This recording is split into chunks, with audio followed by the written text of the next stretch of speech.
Welcome to Open House, the real estate and mortgage show on News Talk 580 CFRA. If you have any questions about mortgages or real estate, give us a call at 521-TALK. That's 521-8255. Or text 1-800-580-CFRA. With Frank Napolitano and Paul Rushforth, here is Steve Gregory. Hello, September.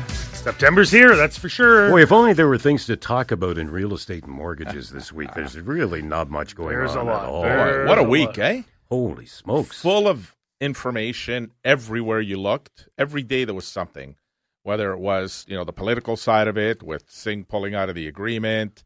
Then you've got the Bank of Canada announcement. Then you've got job reports both in the U.S. and Canada yesterday. Both of them came in weak. Canada especially weak. Yeah. Very weak, opening the door to that potential. Now, again, the next Bank of Canada meeting is on October 23rd, as expected. They dropped a quarter point this past week. And now on October 23rd, the expectation is we could see a half a point because there's a lot of pressure right now after the U.S. labor report came out yesterday for the U.S. Treasury on the 18th of September to potentially drop as much as half a percentage point. They're talking it might be actually a done deal of a half a percentage point. Yeah. And if they do drop half a percentage point, it sounds like Canada usually follows what the U.S. does. And we might, if we see a half drop and then another quarter in December, which is what I've been touting after hearing from you last week, Frank, because guess what, Frank? You're always right. So last week, I think if we get a half and then we get another quarter, I think the market is going to scream. I think it's going to start to take off. Well, I think there's still, as much as I really think the spring is when we're going to see the first-time home buyers come off the fence. I don't think we're going to see it in the winter. The winter's generally pretty slow. That being said, we've done the show now for 16 years, and this will be our 17th winter that we do it. And we've had years where the December, January was robust because of something that was happening in our economy. So, there's a potential for an election this fall now all of a sudden with everything that's going on. So there's lots of stuff that's happening that could influence and change the way things are trending. But if I was a betting man, I'd say that the spring is going to be very, very robust. And we'll get back to normal spring numbers where everyone's out there looking. We'll see open houses everywhere. Yeah. Obviously, the listings have gone up. Well, listings have gone up. Sales have gone up. Average sale price, when you look at how it was. Dropped a little bit, eh? Well, no, in August and year to date, we're very flat. Like our average sale price wasn't even up 1% in August. But we did see an uptick in the number of sales. It was over 10%. It was like 10.2% number of sales in August, which is, I thought it's pretty good for August, but I do believe that we had a delayed spring. I know we had a delayed spring, which brought us into summer. And usually for a realtor and for the consumers and for the Ottawa market, our summers are hit or miss. Sometimes they're flat, sometimes they're down. And the only reason is because our weather here in Ottawa sucks. And we have our winters, our cold weathers, our springs, our falls. And usually the summertime is when people take off. I know even in my team, it was hard to find agents to do business on my team because they were vacationing. But we saw a strong summer. July was strong, August was strong, and I think that was from a delayed spring market. And we're already our fall market. Greg's on the show with us right now. We also have a special guest today, Petra. My girlfriend's, in the studio, so I got to be good today. Let me tell you. Yeah, I was going to bring my girlfriend, but I don't have one. Yeah. We're talking about. But anyways, let me tell you. Talk about girlfriending up. She's way above your weight class. Way above, and not true weight, by the way. No. Oh yeah, Frank. Whoa, yeah. There's nothing wrong. Nothing wrong with Petra on that side. So that's one thing. One thing I do is I pick way above my grade, right? And I think I definitely got way above my grade with Petra for sure. You must be a really good salesman. Well, it's not hard. You're an F. So it's not hard. How good is Paul as a salesman? I must be really good. I got Petra. But anyways, we're going back to real estate here, not how inadequate I am. Thank you for that. But we could do a whole show. We could do a whole show on how inadequate I am, yes, and how much Petra's better than me. I get it. But let's get back to real estate. So we are actually start seeing a strong fall already. We got Greg here, who's on the show with us, who's always on the show with us, and I took some of my agents out for dinner on Thursday, and I invited Greg. And Greg was so busy shooting homes that he couldn't even come out for dinner. He couldn't come to my team party. We had a nice deck party on Thursday as well. Frank, I would have invited, but you had to go upstairs, and I know you, the walker, won't make it upstairs, so that was a struggle. But Greg, tell us what your week looked like. You didn't go, Greg, because I was going to ask you what his wallet looks like. You haven't seen it. Oh, here we go. I'm staying out of this argument. Greg, tell me about your week for pictures this week. This is possibly one of the busiest first weeks of September I've ever had in 20 years of doing this. Wow, it was crazy this week. And I think. What were you shooting mostly, or was there? There's no mostly. It was everything. I was all over the place: country, city, town, singles, and honestly, some great properties this week. Like just some amazing stuff. The sellers are really, really motivated, I think, right now. And I think with the rate drops coming in, that's where we're looking at a busier fall market than I think we've seen in a while. Greg, one thing you mentioned on the show last week that it was absolutely staggering, and I had we had Charles Clement, who's listening to the show from Clement Homes last week, and he was listening and heard this stat and couldn't believe it. And when I think about it, people have said to me, was that stat true when he said how many homes he's been into and photographed? And I must admit, I stole Greg because he's the best photographer in the city. But Greg, was that a BS number of how many homes do you figure you've been in taking pictures of other times? Feeling edging up or slightly over 40,000. 40,000 homes. I've been doing this for 20 years, right? And the market doesn't stop through the year. There's always people looking to sell. So You've seen it all then. I've seen everything. You can't surprise me anymore. You know what? I bet. You know what? Just I say the same thing in lending, and just when I think I can't be surprised, something comes across my desk. I'm shocked. I can't believe that this is happening. But that number, 40,000, it actually correlates to how many times I've had to go into my wallet to buy breakfast for Frank. So I know those numbers, Greg. I know them very well. So for the guy who wants to talk real estate. Yeah. Well, yeah. Let's get back to real estate. I've given my jab to Frank, and I've also given him a good compliment, said, Frank, you're right, because I don't like to say that. You know that. Real estate is a long-term game. It is. If the rate forecasts are to have it down to 2.75 by 2025, and you buy now before prices go up, is that the wise move? Steve, how long? Because as they keep coming down. But how do you know prices are going up? Well, hold on. They are going up, and I've been saying it for the longest time. When's the right time to buy? And I'm telling you, it's right now. I know people are saying, why would I buy now? Rates are so high. I don't want to have this crazy rate. Well, yeah, you're going to jump into a variable. The rates are going to go down, and in a year from now, you're going to be laughing because your rate's going to probably be down 1.5%, 2%, and your mortgage is going to be a lot less. But the prices of the homes are definitely going to go up. They have to go up because as the rates come down, affordability is better. First-time home buyers come off. Competition comes back. Yeah, first-time home buyers come off the fence. Investors come off the fence. I said last week, we've lost 50% of our market. 35% approximately is first-time home buyers. The rest are investors. That's 50% of our market is gone right now because of the interest rates. They're slowly starting to come back, and as the rates continue to go down, we're going to have first-time home buyers jump back in. We're going to have investors jump back in. When the first-time home buyers jump back in, what happens? The move-up buyers can move up, then the move-down buyers can happen, and the market starts to churn. Our market is honestly correlates to our first-time home buyers and how many are in the market. And unfortunately, right now, there's not a lot in the market. But as they come back, our market is going to start to move. And then as the rates come down, it's going to start to skyrocket again. Are we going to see another version of 2021, 2022? No, we're not. Those days are gone. But are we going to see sort of what happened in 2019, 2020? Is that a dog we have in the studio? But is it going to happen in like 2019 and 2020 when we saw modest gains of 5, 7, 8%? Yes, it will. I do believe that in 2025, we will see some very strong gains, not the 22% that we saw and the 19%, but we will see some strong gains. That's a promise. I'm just wondering how far ahead you would be 5 years from now.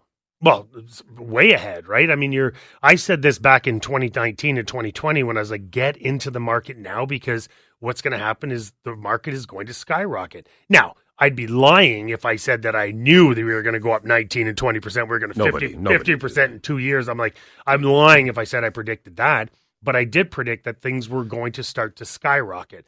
And this is exactly what I'm predicting right now. I've given people like a 6-month leeway. And as the rates are falling now, your runway's coming to an end when prices are going to start going up. Would you say now is your best opportunity to bargain? Well, of course, there's lots of homes on the market. You have lots of opportunity. I mean, I do searches every day in different areas for clients, and I'm just like, wow, there's 27 homes in this area that are comparable. There's 35 in this area. So there's lots of opportunity for buyers to jump into the market. And I'm telling you right now, as Frank will say, you have to get the right mortgage product, and Frank will tell you which is the right mortgage product. But if you get that right mortgage product, I promise you, a year from now, 18 months from now, you're going to say, wow, I'm so glad I listened to Paul and got into the market because my home now is up $30,000, $40,000, $50,000. My mortgage payments have come down by $100, $200, $300 a month, and now I'm comfortable, but I'm glad I got in when I did and stomached those mortgage rates. I think that should be your new campaign. I'm glad I listened to Paul. Well, you know what? It's, I mean, Frank, I wish he would listen to me a little bit more. He might be a little bit smarter. I mean, but 521 Talk 5218255. We'll be right back.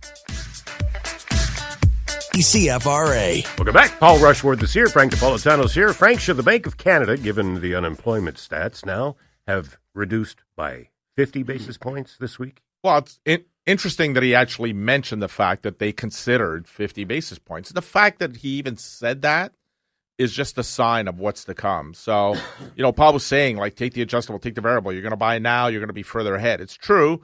That being said, there's a lot of Canadians that are really nervous about taking a variable adjustable rate mortgage. Even now? Even now, because there's anywhere between 1% to 1.5% difference between a fixed and a variable adjustable. And you've got the banks that like to lock you in. They would rather lock you into a 3, 4, 5, even 7 or 10-year mortgage than have you be in an adjustable, because an adjustable, you can leave on 3 months interest, and they would rather keep you. And especially the banks, their penalty policy, if you're only taking a 3 or 5 year mortgage because the interest rate is lower than an adjustable variable and you're doing it with one of the major banks, you might want to rethink that strategy, because with the major banks, what happens is they penalize you based on, or the penalties based on their posted rate less the discount they give you at the time that you decide to break the mortgage. So if interest rates are coming down like we think 1.5%, you can count on penalties probably being in excess of between 4 and 5% of your mortgage amount if you want to break it. So in other words, if you take a 5-year mortgage and a year from now the interest rates are 1.5% less, and you say, you know what, my God, I made a mistake. I should have taken the I should have taken the fix. Let's see if I can get out of it and see if I can get this lower rate. You're not going to be able to, because the penalty will exceed what you're going to save by breaking it early. So that's with the major banks. If you go with a mortgage broker who goes with a non-bank lender, and the non-bank lenders are, by the way, in most cases, they're funded by the big banks. So behind the scenes, the big banks are the ones that are helping them get these mortgages across the finish line. These non-bank lenders have, in many cases, better rates than the banks do, better terms than the banks do, and even more importantly, better penalty policies, because their penalty policy is interest rate to interest rate. There's no posted rate. There's no, this is the discount you got off the rate. So if you're breaking a mortgage that's at 4.49 and there's 3 years left on it, and now the rate is 3.49, you're going to pay the 1% difference for the remaining term. And that's a fair interest rate policy, because that's what that lender is losing in revenue for the remaining time of the mortgage. Frank, I'm shocked how many times. One thing I feel like my team does very well is they actually act like a mini mortgage broker before they go to the actual mortgage broker. But so we'll find out. So, have you been pre-approved? Yes, we've been pre-approved. What did you get pre-approved at? What rate? What avenue are you going down? Oh, my bank told me to take a 5-year fix just in case rates go up. Yeah, I'm telling you that is probably, might be exaggerating here, but probably 75 to 80% of the clients we deal with. My bank told me to take a 5-year fixed just in case rates go up, and I'm like, in case rates go up, they are 100% going down. And their economists say it. That's the worst part that I say to clients. I say, but that bank's economist is telling us that expect some significant rate cuts, and now you've got their own branch people telling you that rates are likely going up. But how do That's they not? Backwards how do they not read? Like, they just need to listen to our show, Frank. I think is Wow. what happens. They need to listen to I show. do have a mortgage agent who used to be a bank manager, and when he joined us, he goes, I hated you when you were, my clients would listen to you, and they'd come in, and it's like, so I'm not going to be able to get away with offering this because they they know better. So I actually had a friend who worked for the bank for years and years and years as a mortgage broker, and then as a mortgage rep. Mortgage rep, my bad, for the bank. And he decided to join a mortgage company and become a mortgage broker. And his response was, "Holy!" And to keep in mind, this guy's been a bank rep for 20 years, and so he knows the industry. And he became a mortgage broker, and his response was, "Holy crap! There's lots I don't know, and I have to work hard now." It was hilarious. I can relate. Choice, yeah. Well, it's because you're selling tons. Well, yeah, you were a bank before, you were a bank rep before. I was in the bank, and I thought I knew it all when I left, and I came here. And the first, I was with TD Canada Trust for over 20 years, and I become a broker. In the first year, I think 80% of the business I did, I was still putting a TD Canada Trust because I was just learning what's out there. And then I figured out what's out there, and it's like TD Canada Trust wasn't as good as I thought they were. Yeah. You just said that you thought you knew it all. You still think you know it all. I'm learning every day. Now, why would anybody... That's what makes you good. If you're not learning every day, you're dying, right? I'm learning every day. Why would anybody lock in now knowing rates are coming down? Because they're nervous. Those penalties are going to be nervous. Horrendous. Steve, they're nervous? If you lock in when rates are high, I agree, and rates come down and you need to get out of that mortgage, you're done. I don't disagree. I agree, except for, again, Canadians feel like they trust their banks more than they trust a mortgage broker. I mean, we're changing that, and it's taken years and decades to do it. But I think the younger generation has more faith in a mortgage broker, mortgage agent, than they do in the banks. But their parents trusted the banks and still trust the banks, and they get their advice from their parents. And all of a sudden, they think that their parents are giving them proper advice, when the parents remember a mortgage broker as someone you would go see if your bank turned you down, and that changed decades ago. But the parents never used a mortgage broker, for them, they only trusted the banks. When we first started doing this show, how many years ago, Steve? 18? 18. Right? Wow. Back before you were in diapers. Was it about 18 years ago? 18 and 4 months. So 18. Be careful, or I'll take these diapers off. Yeah. Okay, so 18 and 4 months doing this show.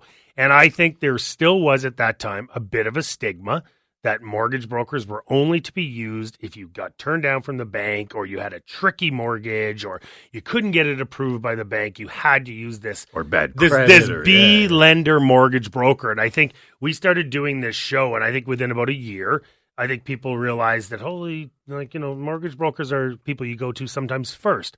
And a few years later, it was like, actually, mortgage brokers are people you should go to first. And then it became, why aren't you going to a mortgage broker, right? Yeah. Well, real estate, right? Real estate firms started to acknowledge that. But there's still, I'll tell you right now, there's still clients that call me, have been to their bank, and, they just being self-employed for 3 months, have 5% down, and think that a broker can get them a mortgage. Like, they don't even know what the rules are. Just because they can't do it, they say, well, I'll go see a mortgage broker. They'll get you a private mortgage. Well, you can't get a private mortgage with 5% down. So it doesn't work that way. You can't, huh? You can't. No, most private lenders won't lend with 5% down. They need more skin in the game for them because the risk is too high. Yeah. So, even private mortgages, you look in Toronto, private mortgages in Toronto now, they're down to 70%, if you're lucky, 75%. Because, again, the market is much more volatile in Toronto than it is here. So where in Ottawa, you can get 80% financing through a private lender, maybe 85, but if it's 85, there's really some good, there's net worths there where there's big RSPs, there's something to back it up kind of thing. So, but it's still happening today. You still have bankers, or bankers will say, well, they're going to get you a mortgage through a lender that has got all this fine print in it. This coming from a bank, the kings and queens of fine print. But they talk about other lenders having fine print, and at the end of the day, that lender is being funded by that specific bank. Like, that specific bank is the one that's given them the pool of money to lend out. So. I always see a red flag when anyone slams another company. Yes, terrible, yeah. terrible. The minute they say, "Oh, but they're going to do," then I go, "Wait, just tell me what you've got." Well, that's it. That's exactly how you do it. And I always say to my agents, never, ever slam the competition. Don't talk about another agent. Don't talk about another company.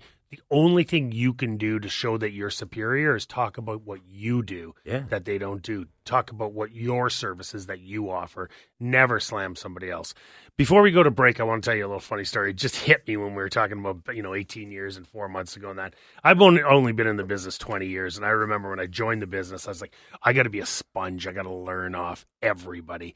And I think You're welcome. Yeah, thanks, guys. Thanks for making me who I am today. And I remember I was working for a little mom and pop operation called Minto Realty, and someone was putting on this conference, and there was a couple of agents who were speaking there. I can't remember who their names were. And then there was this bank rep named Frank Neapolitano, who was actually speaking there too. I remember long before the show. It was my first week in the business. I was like a little baby. I had no gray hair. I had like little frosted tip spikies. Like that's me back there. It was actually dark your hair back then. It was dark. And I remember my first week in the business, I wanted to go see this Frank Neapolitano speak, and and here we are doing a show 20 years later. I know, it's crazy. Well, then we met at another real estate office where you started working at Keller Williams at the time, and it was a bromance ever since. We met at a conference. In Vegas. Yeah, in Vegas. They had their conference in Vegas, and I don't know that Paul remembers that conference much, but you're listening to Memory Lane. Yeah. But we're in Vegas. I didn't remember much with it being Vegas. But it was at that real estate office that we talked about. Hey, why don't we do a show about mortgages and real estate and see if we can do a radio show about it? Yeah. So that's where it started. And somehow we got introduced to you at that time, too. And look at where we've come. Well, no, we got introduced to Bob, Mary, Sue, Peter, and Jamie. And then those were our first picks. And then they were too busy. And so we just went we went B class. And who's left? Who's left and available? And they're like, well, there's that gray-haired guy over in the corner, Steve but Gregory. He'll be dead in 5 years. All right, we'll take the old man in the corner. Why not? 52 on Talk, 5218255. We'll be right back. On News Talk 580 CFRA. Welcome back to the show. Hey, when are we going to get assessments done on homes again? Haven't been done since 2016, but they still don't have. What do you mean, assessments for taxes? The impact. Well, don't beg for those because they're going to be skyrocketing. I know, but they're not actually. There's a formula that they use that we're not going to see the property values go up the way the market values have gone up. No, because the market values have gone up 98%. Yes, so the formula is much different that they use because it's about what the city can generate and not what the property. They have a certain target that they got to hit. So the impact values they're supposed to come this November, December. But they still haven't set a date yet. They haven't set a date yet, but they should have been done in 2020. But Frank, I know that, so you say they're not going to skyrocket, but they're going to go up. They're going to go up. So now we got mortgage rates that are up, we got prices that are up, and now our assessed value is going to go up. And for anyone who doesn't really know what whether the assessed value is good or bad, it's what your tax dollars are based on your assessed value. So if your assessed value goes up, your property taxes are going to go up. I've had so many people who have called us and said, yeah, I'm looking to sell my house. And I said, okay, what do you believe to be the value of your home? Just so I know. Well, my assessed value says it's this. And I'm like, okay, first of all, throw the assessed value out the window. In my 20-year career going into homes, and I don't go to as many anymore because I'm not on the road as much anymore, but going into these homes, looking at their assessed value, there's only been about 3 or 4 people in my 20-year career that their assessed value is actually more than what their home is worth. Yeah, very rare. So, and I've had someone who's like, well, my home is worth $1 million, but my assessed value says it's 600. Yeah. I'm going to call the city and talk to them about that. And I said, well, you do understand that you're paying taxes on $600,000, not the $1 million. So I would just shut your mouth and not even call the city. Now, if your house is worth $600,000 and your assessed value is $700,000, then yes, I'd be calling the city and trying to get someone to come out and reassess the property. But yeah, you're right. We're about to see an increase in assessed value. And for anyone out there, it's not a great thing. But like Frank said, he doesn't expect it to skyrocket because they have a formula that's going to allow it to be obviously less than market value, but enough that the city will get their tax And maybe dollars. we need that because maybe it'll stop because all these other cities in Ontario have raised property taxes 6, 7, 8%. Where Ottawa stayed at their 2.5%. So maybe the impact is that magic solution because the last thing we need is impact to come in plus a tax increase of 6, 7% instead of 2.5%. So let's hope that the impact comes in and that gets enough revenue that Mark Sutcliffe can stick with the 2.5%. But it's nothing buyers should be concerned about because it's not going up 98%. It's not going up 98%. Well, taxes no. taxes are going to go up. Property Yes. taxes are going to go up. It's funny. I was actually having a conversation with my girlfriend this morning about her dad who lives in Slovakia. And, babe, what were you saying? Assess like his property taxes in Slovakia? It's 100. Would you like to come on the radio and talk about that? Europe- no, you wouldn't. Europe eh? is different, Paul. It's true. How much? 180 euros. He pays 180 euros a year. My uncle moved from Montreal, sold his house in Montreal because his daughter had babies and he wanted to be with his grandkids. Moved to Italy, built a house that's 4 times bigger than the house he had in Montreal. And I said, I got to ask you, like, what are the taxes? He goes, it's a joke here. 220 euros. Yeah. He's sitting in a 2,400 square foot home and 230 euros a year. That's it. Yeah. Period. It's much. Wow. It's listen, crazy. Listen, it's much cheaper in Europe. I mean, Yeah. everyone knows I was just in Slovakia and Czech, and it's like you go to the you don't really go to the grocery store over there because everything's you live off the land with vegetables and meat and eggs and all that kind of stuff. But when you do go to the grocery store, it's absolutely outstanding how cheap things are over there. But it's 1 or 2 days. Like in Europe, they shop for 1 or 2 days. You don't see this 1 week shopping. You know 2 week why? shopping. You know why? They want everything fresh. Everything's kitchens, fresh. that's why. Well, everything's fresh, and there's no preservatives Right. in the food. And so, yeah, you go get like when I was in Slovakia, my girlfriend's dad would go get some bread. That was bread for the day. Yes. After that, you throw it out because it's not good, and that's because there's no preservatives. So it was, yeah. There's a lot they do right over there that we need to bring in here, and our property. It's taxes- never going to happen that we're going to No, I mean, you know, $300 a year in taxes. No, I know. But it's a different quality of life over there. I mean, there's well, we were talking this morning. Her mom's just retired. Congratulations, Eva, on your retirement. But her mom is just retired, and she's contemplating moving back to Slovakia. That's her homeland because when you're on a pension, it's hard on a pension here in Canada. Well, she can move home to Slovakia and on a pension there with the price of homes and food and utilities and all that. She can live on that pension very, very nicely.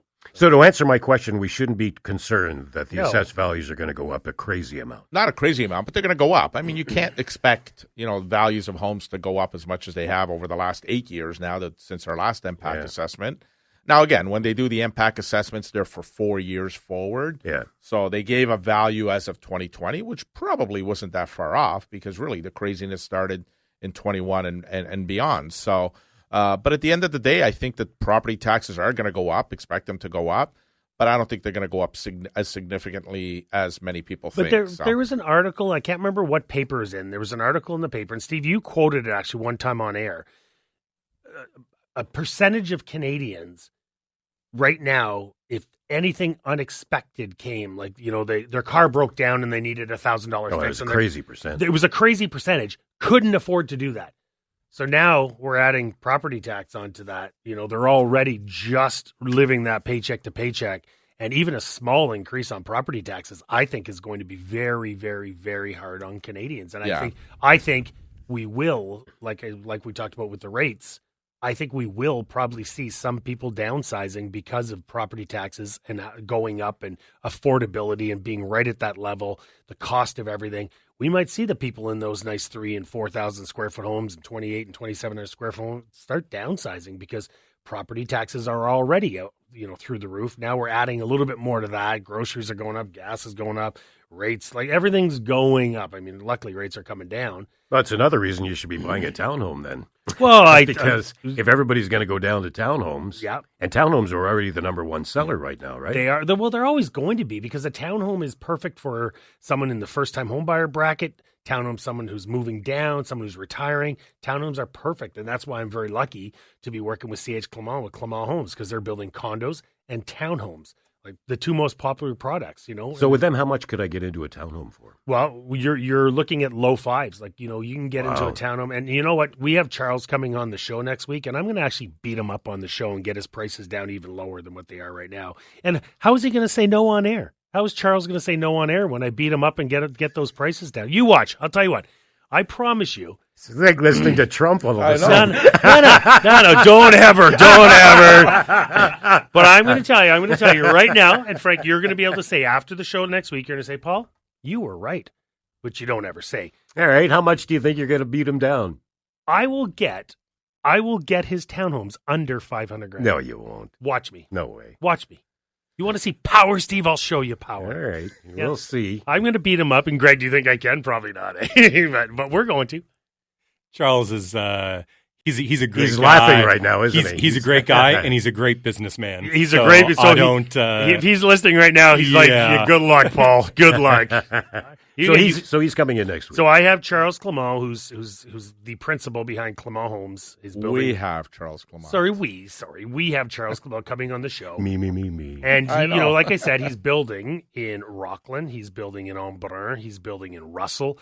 I've never seen a builder so proactive who's about to go skyrocket with his building. He's got another 328 units we're selling right now, and where he's about to purchase land to go into the thousands of units, and he's building townhomes. Well, that's what the government wants, right? They want new homes built. So they want new homes. He's doing more than his share. He's gone from like a small to a medium. Now he's a medium, stretching up more to a large builder. I mean, but he wants to stay very holistic though, and stay to his brand. But he's coming in next week. He doesn't cheap out though, does he? No, it's his name. No, it's his name, right? It's his what name. I want to hear from Charles next week, and if he's listening, I'm going to give him a heads up.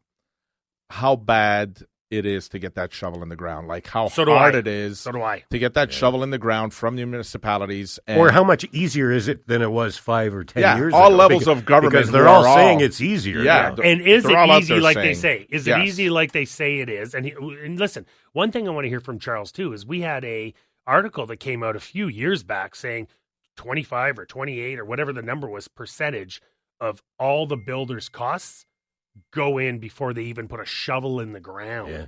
And they're all the permits and all that with the city. Before the shovel's in the ground, they're already 28% or something like that into the cost of their build. So it'll be a great time to get some calls next week. Anyone who wants to ask a builder a question about anything to do with building homes, next week's a great opportunity to talk to Charles Clement from Clement Homes about that, and he will tell you exactly how hard it is to get shovels in the ground. He'll talk about where we're building, too. We got so much building going on. It's insane. Hey, Charles. And I promise I will beat him up on the air and get his prices down under 500 for a 3-bedroom townhome that has granite and hardwood and all that. I promise I'm going to get him down. I'll get him down. You watch. Hey, Charles, I'm going to promise you something, too.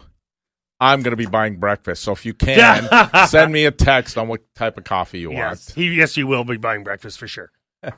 And I'm coming in just to see the beatdown. Oh, yeah, there's going to be a beatdown. You watch. I'll get him to where we need to be. 521-TALK, 521-8255. We will be right back. Welcome back, ladies and gentlemen. Hey, can we talk about loyalty? What is loyalty? Loyalty is me buying you breakfast every week. That's loyalty. Loyalty is coming in and doing this show for 17 years. Yes. I thought it was 18. 18 years and 4 months, and you and I doing the majority of them. Paul, here we go. From time to time. Oh, is that loyalty? My God. So, no, but loyalty is, and I know we see it in the real estate industry too, where, I think some people don't realize that when you do the businesses that we do, we're on commission. So therefore, if a sale doesn't happen, and listen, if you're looking to buy a house and you're serious about buying a house and you start working with a real estate agent and then you go to a for sale by owner and cut the agent out, I think it's disrespectful for me. But we get it on the mortgage side too, where, we get clients that call us and say, my bank said that if I come to you and you give me something in writing, they'll match the rate. Ah, that's terrible. And I'll say, what? Like, they really said that to you? Yeah. They can give me this rate, but look, I was on your website and you advertised this rate. If you give me something in writing, and I will say to them, but how does that make you feel? That means he or she has that rate, but they want you to go out and get a piece of paper from a mortgage broker. Do my job for them for to me. give it to you. Do my job for me. Like, why aren't they just giving it? Like, don't they have enough faith in you, and don't they want your business bad enough that they would do that? Instead, what they're hoping is that you're not going to go through that exercise, and they get to charge you more. So that's who you want to get your mortgage with. So, and I'm okay. Listen, I think clients need to do what's best for them when it comes to mortgages, and I totally agree. And I think there's many listeners that will vouch for the fact that they'll call me. I'll spend 15, 20 minutes with them. I'll give them the advice, and the advice in a lot of cases is stay where you are. Yep. And I'll give them that advice because I'm always going to do what's best for them. That's always been my motto. You know what, Frank? I've always believed that business is built on value. Mm-hmm. It's built on value, and if you can't show the value, you don't deserve the business. Yes. You got to earn the business. So I've always. But there's a small percentage of people. There's a small percentage that just shop on price, and that's allowed. Like I'd say 10% of people shop just on price. Who's going to be the cheapest person for that? And that's totally cool. But price has a lot of different elements. Well, it does. listen, but it's even worse than that, Paul. Shopping on price is one thing, but knowing that you're going to make somebody work and knowing that you're not going to allow them to be compensated, I think that's way worse. But hold on. You're basically using when you're using somebody to get an advantage, but then you're not going to reward them at all with any compensation. So I think that's worse. I mean, if your intent is to do that, I don't know. It's disappointing when I have people that call me and ask me to do these things. It's like, really, like how much do you value yourself? Like, why are you doing that? If you have to fight over price and commission, all that's just you're showing an absence of value. You have to show value. And listen, I'll never ever personally be the cheapest person out there because I show more value, and it's just the way it is. I mean, if you can't show value, then you better be doing it on price. But when it comes to the bank, you have to remember you're the client. Yeah, you should be treated as the client. That's anywhere, though. It's not just a bank. It's not just a bank. It's not just a bank. Listen, Frank's the same way. I've always been the same way. I have friends who will be like, "Ooh, I helped you on that deal, man. You must have made a lot of commission on that deal." I don't even count commission. Yeah. I don't count commission. I'd rather count how many deals I've done that I've helped people. If you're counting commission, you're in the wrong business. You're totally in the wrong business. I've never looked at the commission I make from a sale. I've always looked at how I've impacted that person and how I've changed their life. That's the only way. Commission comes. Commission. If you do the right thing and you show value and you're doing the right thing by that client. And listen, there's times like Frank said where you're gonna. Frank's told people to say, "Listen, the bank's giving you a better deal. Go with that." He's going to tell you if it's a better deal, if it's right with you. Then it's the same thing. If you can't show that value, then you have a problem. But you're always better to do the right thing, and the money will come. Now, is it loyalty to banks or is it laziness on the part of shopping around? Loyalty to banks. I don't know. Last I checked, the customer is the one that needs to be loyal to, not has to be loyal to the bank. So it should be the other way around. Shouldn't the bank be loyal to the customer? That's what I'm saying. Yeah. Like the bank needs to be loyal to the client, not the other way around. But the banks have a good job, and I was there. So the banks have a good job of training you how to make the client feel like they have to be loyal to you. So they've done a really good job of doing that, and they continue to do a good job. And that's why you see a lot of these stories where, people that work at banks are being forced to do things that they really know isn't what's right for the client, but they have to do it because they're mandated to do it. Otherwise, their job's in jeopardy. So if you're new to the show or you're new to finance, I think what people don't realize, if I'm working for ABC Bank, I sell ABC Bank product. You have to. That's if I'm Frank and I'm working for Mortgage Brokers Ottawa, or I own Mortgage Brokers Ottawa, I'm selling ABC Bank, XYZ Bank, all of them. I'm selling all the banks, and I'm giving you the best rate, the best product, and the best terms. I'm not selling one product. And it bothers me that the banks have their own individual bank reps that are commissioned bank reps who call themselves mortgage brokers. It's like you can't be a mortgage broker if the bank is the only place you're selling. Yeah. A broker is all about having access to multiple lenders so that you can compare them and find the lender that meets your requirements.